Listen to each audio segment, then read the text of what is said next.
그런 것이 박원순 씨 같은 경우는 자기가 처음에는 정치를 할 생각은 꿈에도 없었어요. 제가 아는 한에 있어서는. 이 박원순 씨는 원래 2005년, 6년, 2001년 유무렵 이 앞전에 제가 엄필 이야기했는데 그때 뭐 그 노벨 평화상 시민운동가로서 NGO로서 이렇게 그것으로 막 그 당시에 한국에서 노벨 평화상 후보 거기에 이제 꽂혀가지고 뭘 했냐면은 그 생태계 보존 그중에 갯벌 보존 이거 하고 있었대요. 그러다가 이제 멀쩡한 사람을 이명박이 건든 거죠. 민간 사찰. 사찰해가지고 이제 그때 돈줄을 이제 옥죄인 거죠. 그 아름다운 재단이 그 세무적으로 돈줄을 확 잰 거죠. 돈줄을 재니까 이제 욱 해가지고 그때 또 이제 오세훈이 똥풀 차가지고 서울시장 자리가 비니까 얻어 걸린 거죠, 사실. 안철수의 양보로.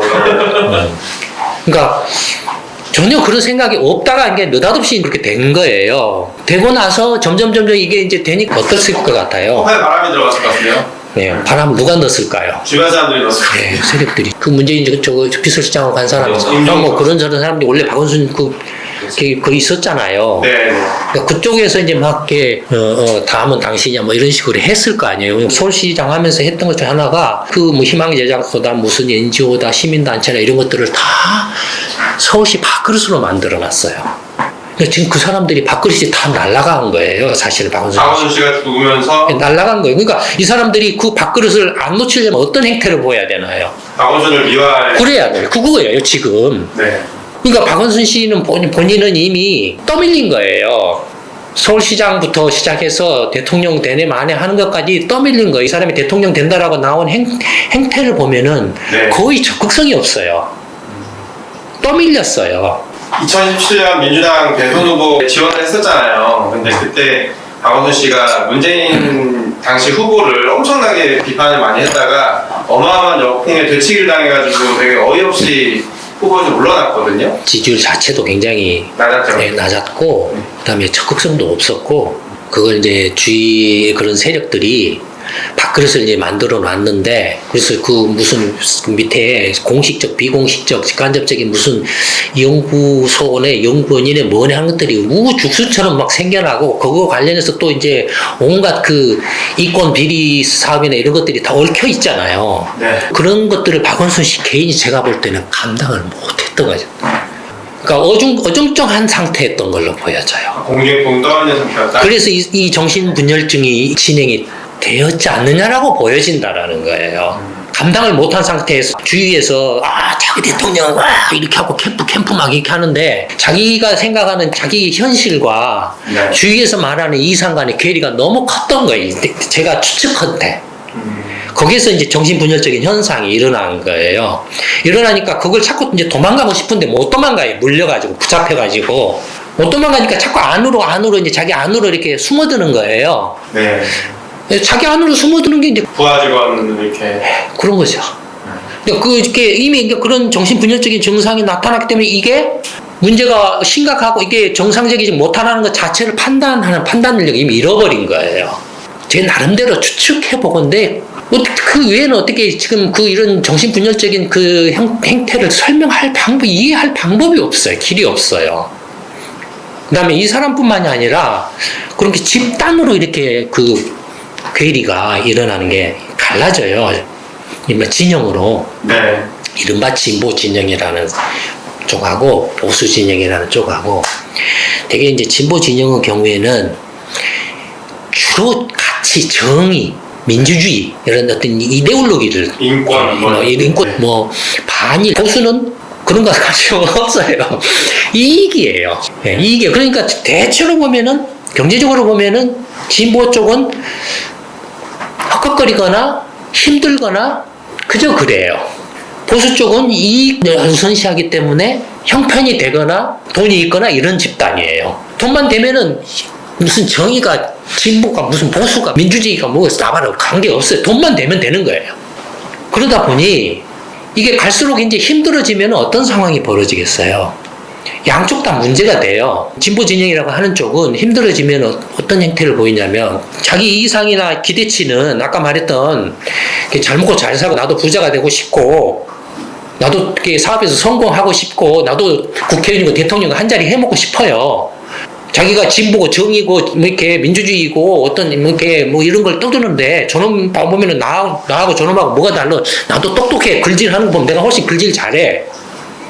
말빨도 내가 더 세. 이렇게 생각하는데 근데 현실은 먹고 살기 힘들어요.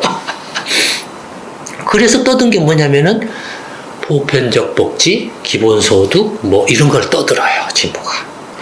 보수는 뭐냐면 이제 돈만 되면은 수단과 방법을 가리지 않고 그게 무슨 성희롱이 됐든 뭐가 됐든 성상납이 됐든 성접대가 됐든 관계없어. 돈만 되면 되는 거예요.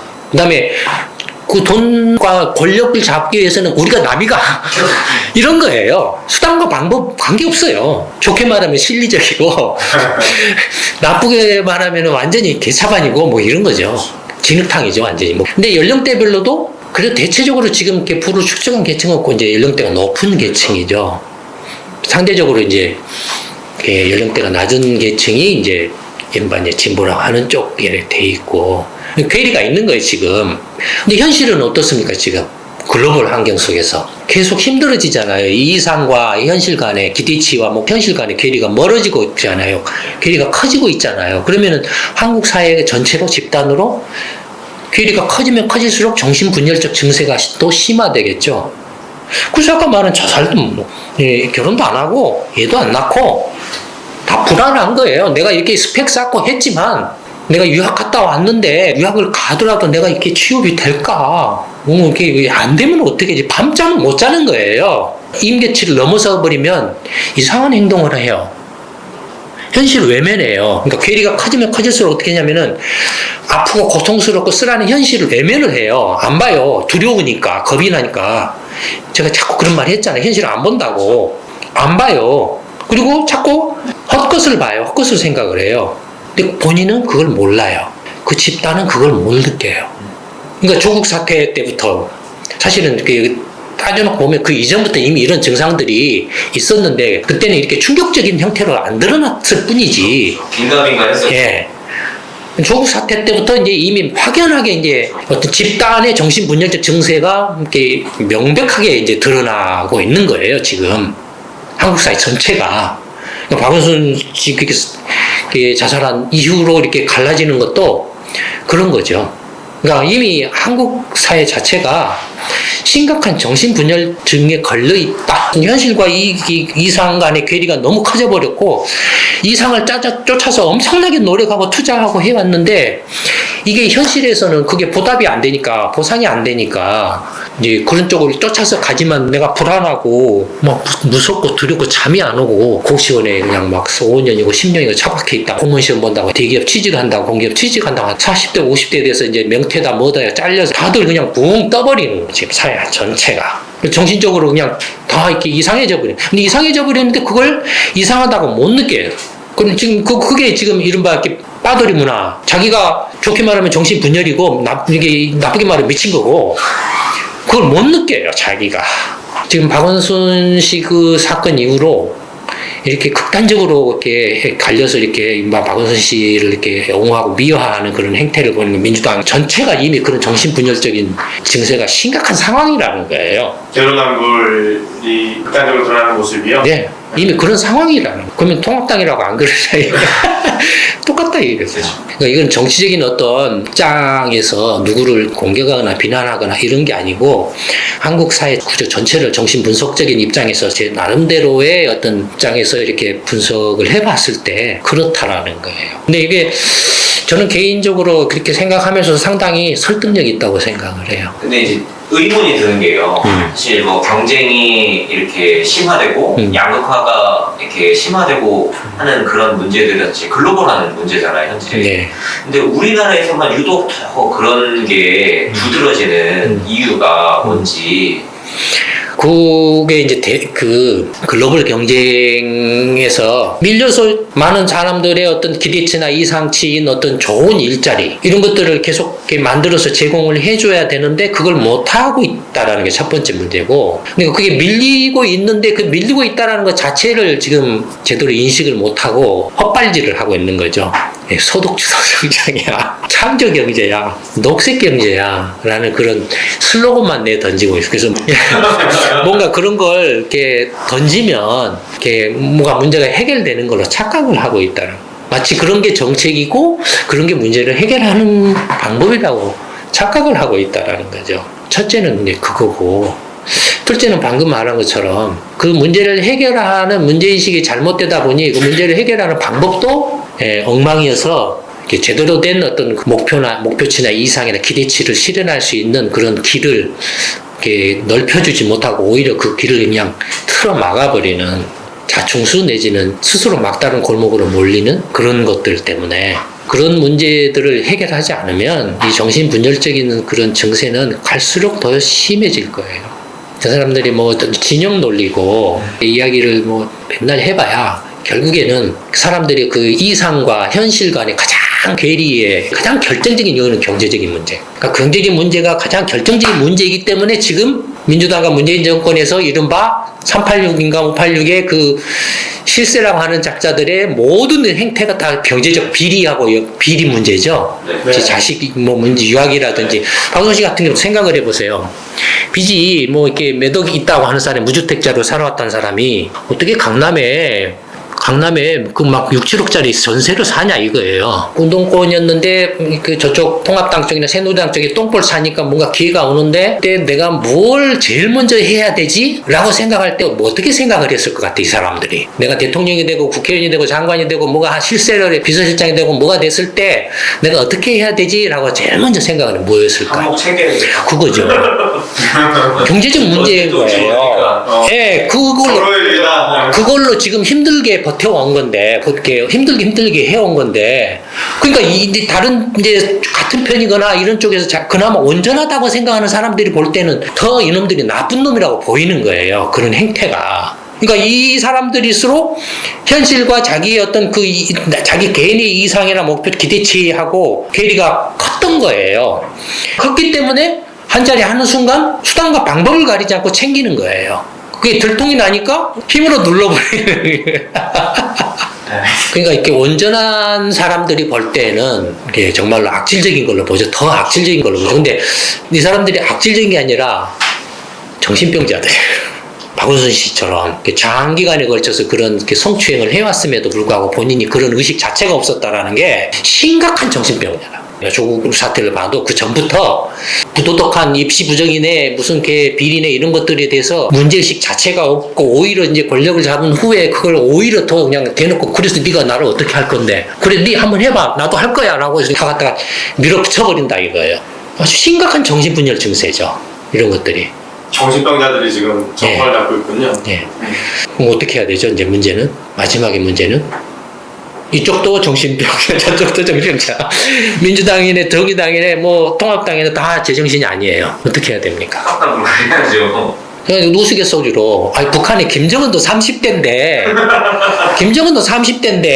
남한에서 이렇게 뭐라고 같이 좀 잘해보자라고 하는 게 전부 이렇게 60대, 70대, 80대 늑다리들 이렇게 와가지고 구린내 나는 거고, 뭐 말을 해도 말귀도 안 통하고, 세대가 너무 차이 나갖고.